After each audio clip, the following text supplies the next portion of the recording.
They see you yet?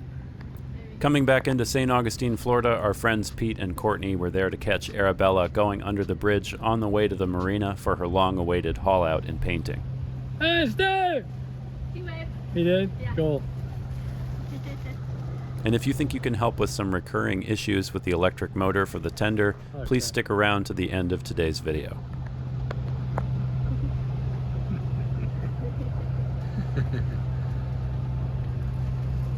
Caution, caution, caution. The bridge alliance is lowering. Please remain behind the gates till all the gates are raised. Thank you.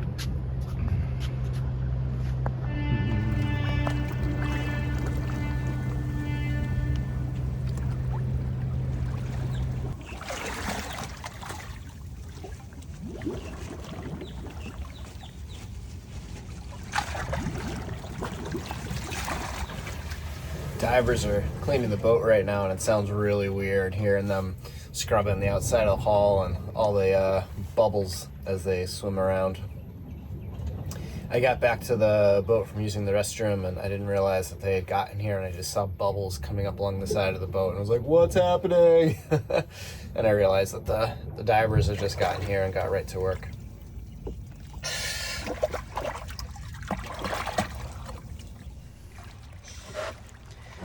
When we last painted Arabella, it was in Rockland, and the conditions were not great, to say the least, for painting. And I raised the water line a little bit, and I did not do a very good job with raising it in a neat fashion. So hopefully this stays, but I'm gonna stick some painter's tape on here just above the water line. When we're on the hard and the light is low, I'll be able to shoot a laser across these and get a nice, neat water line.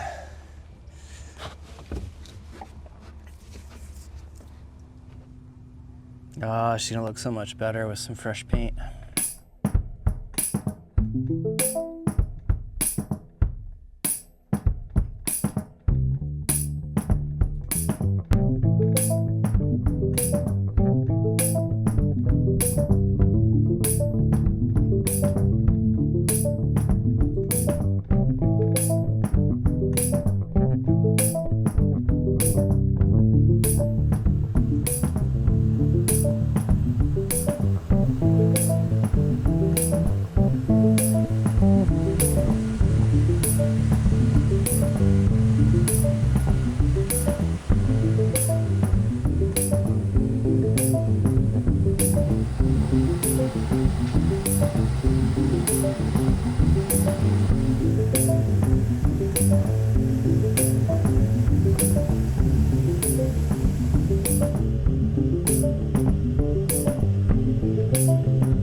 Said it feels weird not doing the work.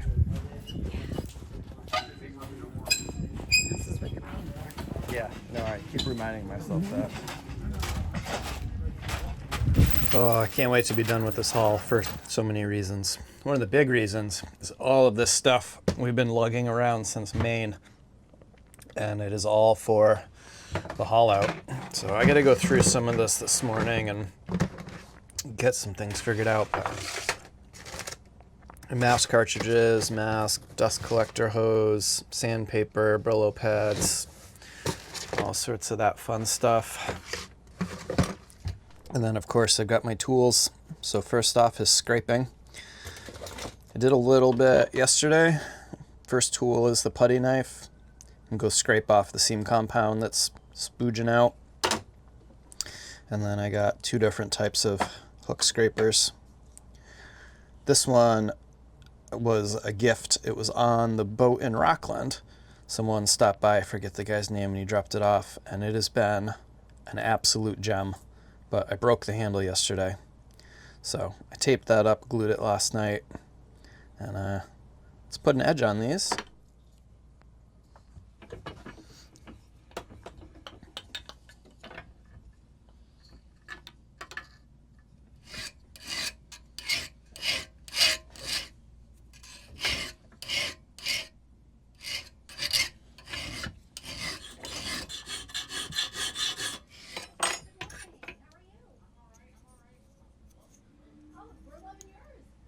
All right, that looks pretty good. So this little one you can buy at any hardware store, and it's got 4 blades, so I can swap them around.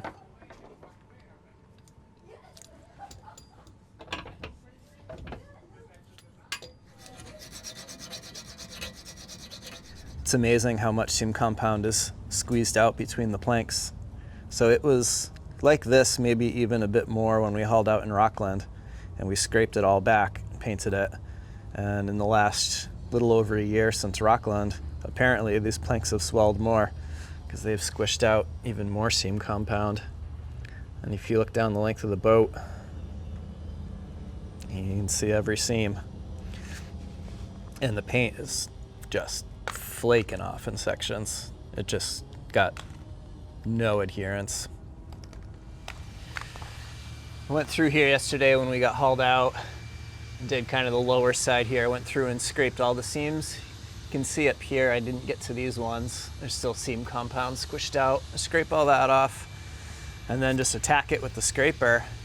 I'm just trying to get off anything that is even remotely, slightly, possibly loose.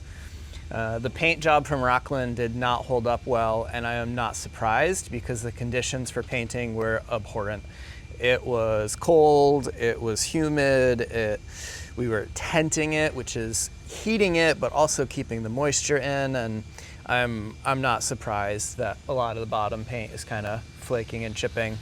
So I want to use this opportunity to really strip it down and get it primed and painted really well, because the wood is wet and it's going to dry over the next couple days, but the surface is going to dry.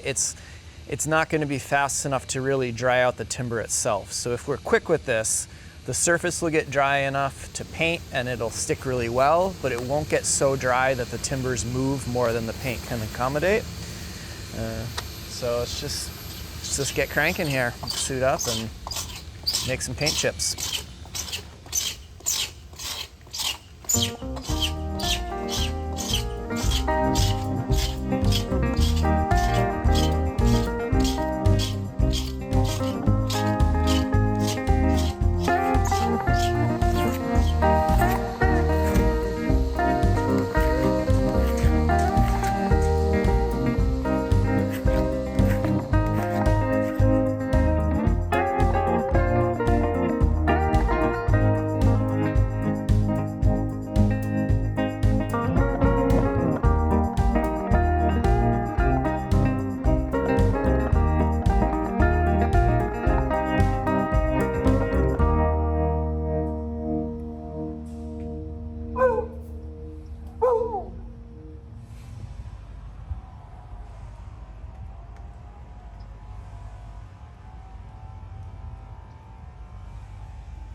Yesterday was a productive day. I got the port side here almost ready to go. I've got to run the sander over all of the bottom here.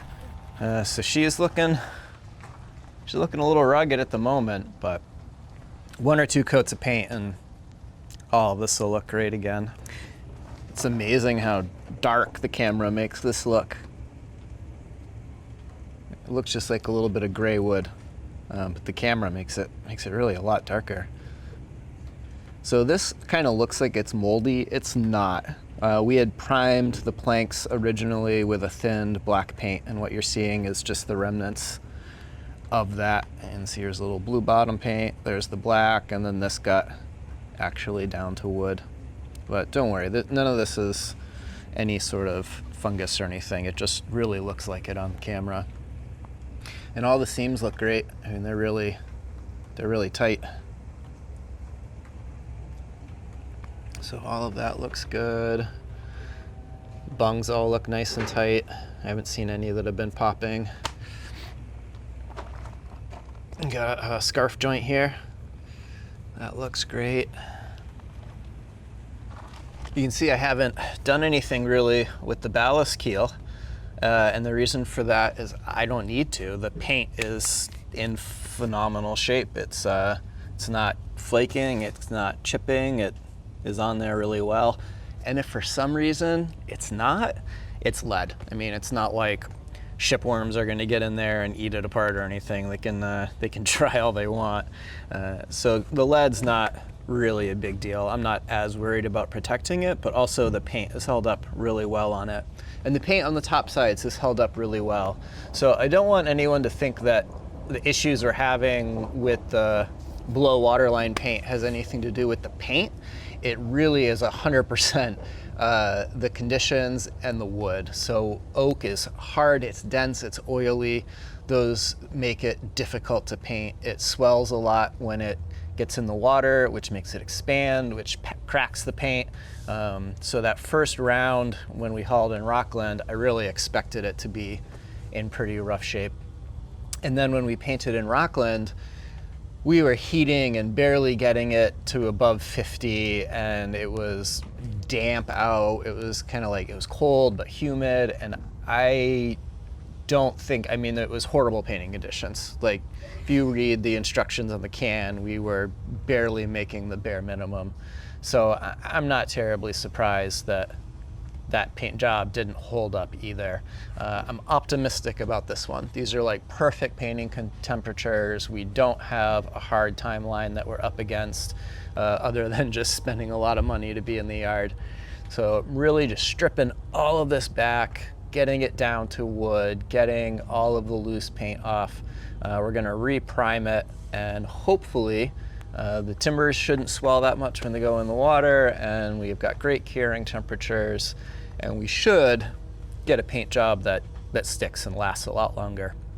And if it was the paint, you would see it chipping on the ballast keel, you would see the topside paint chipping and flaking, and I'm just not seeing that. I'm really seeing it on the oak and below the waterline, and where we did it in those horrible conditions in Rockland.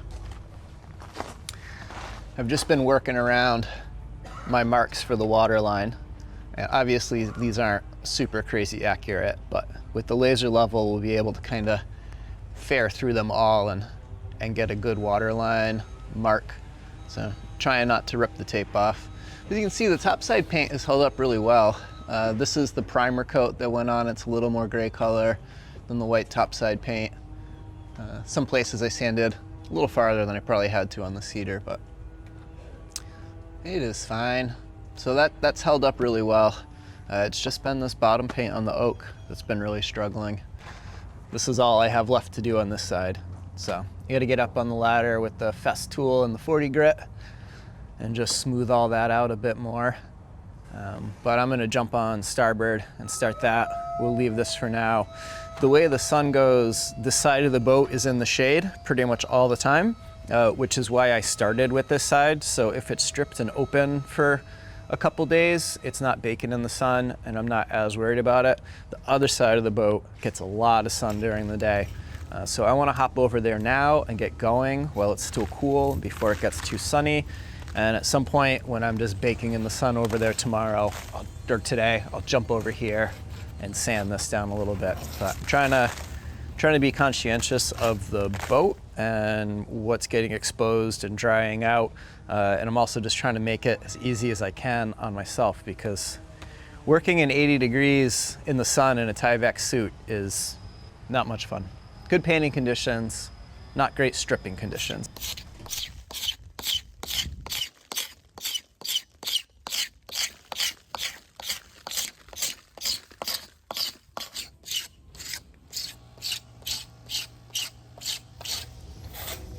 I have blisters on my hands. I don't know the last time I had blisters on my hands. They're usually so tough they don't blister. But I got a couple pretty deep ones from those scrapers. And tomorrow, fingers crossed, I should be ready to paint. So I'm gonna go through all this stuff that Total Boat sent and refresh myself on what I packed, so that if there's something that I need, I can go get it today, so that tomorrow we are just ready to start painting. Got paint trays and all of the Fixo. There's the aluminum paint. So this is to put some fresh paint on the jib pole, and some Total Fair. Tips for the epoxy, topside paint, more topside paint. Woo. Tyvek suit, some abrasive, some stirring sticks, painter's tape, more paper. That feels like bottom paint. Yep. And a big roller and tray. Other pads, some stirring sticks, more painter's tape, more bottom paint, blue bottom paint, black bottom paint. 1 tray, 2 trays, 3 trays, and we have an empty bin. Woohoo! Thank you, Total Boat. What a difference this makes.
to go back in the water?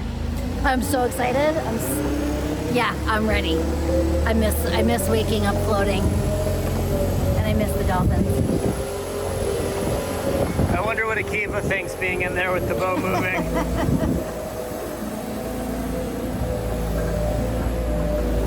He's just dreaming of pepperoni.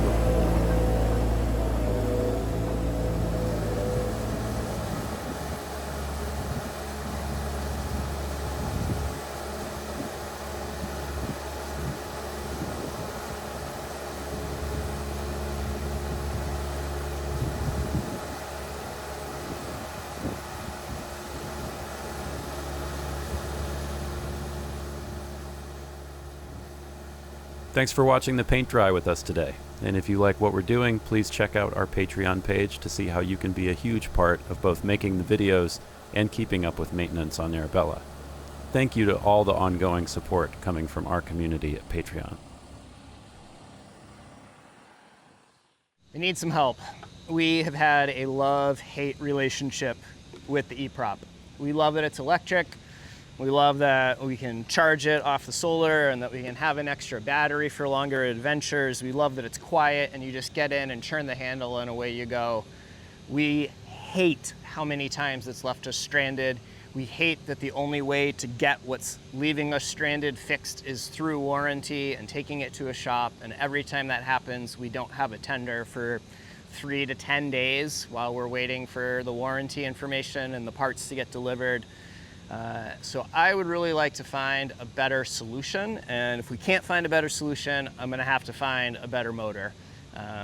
So I'll show you what's going on here, and I'm really hoping that one of you has an idea that can help us hack this e-prop and get rid of these really just awful, terrible, no good connections. These pins are part of the problem. So there's 4 big ones, and we've determined that those are power. So there's 2 positives and 2 negatives supplying the power. And then the little pins are data pins. So what happened is one of these got a little corroded and broke off. And if we look at the battery side here, I can take that. You can see how tiny these holes are. I can't even put a piece of seizing wire in them to clean them out.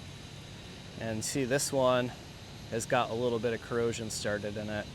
And I've kept these plugs filled with dielectric grease to try to keep the water out, but every time you connect it or disconnect it, the friction of those pins going into those holes pushes the grease out of the way. And then an e-propulsion gives you this cap that you can put on when we're storing the motor up on deck, but it just comes right off. So there's no way when we're storing the tender, when we are doing a crossing and the motor is up on the housetop, this just comes right off. So that's been the real big issue, are these connections. And I would love to find a more robust solution. So I believe if we undo the nut here, we should just be able to tap into wires in the battery and hopefully replace that with like a cable gland. And we can take this fitting off. So I need some sort of easily replaceable, more robust 8-pin connector that we can put on the battery and we can put on the motor, and I can get rid of this horribly designed e-prop connection that has given us nothing but trouble. And I'm perfectly happy to have a little pigtail sticking out of the battery. I don't expect to be able to find some connection that sits quite as flush in there. But I'm willing to bet one of you's got something, and I'm looking forward to hearing what it is. Because I've been looking around, I've had a couple other friends looking around, and we just haven't found anything that really seems to fit the bill. So I'm hoping you can help us get this sorted. Really like the e-prop, really hate their connections.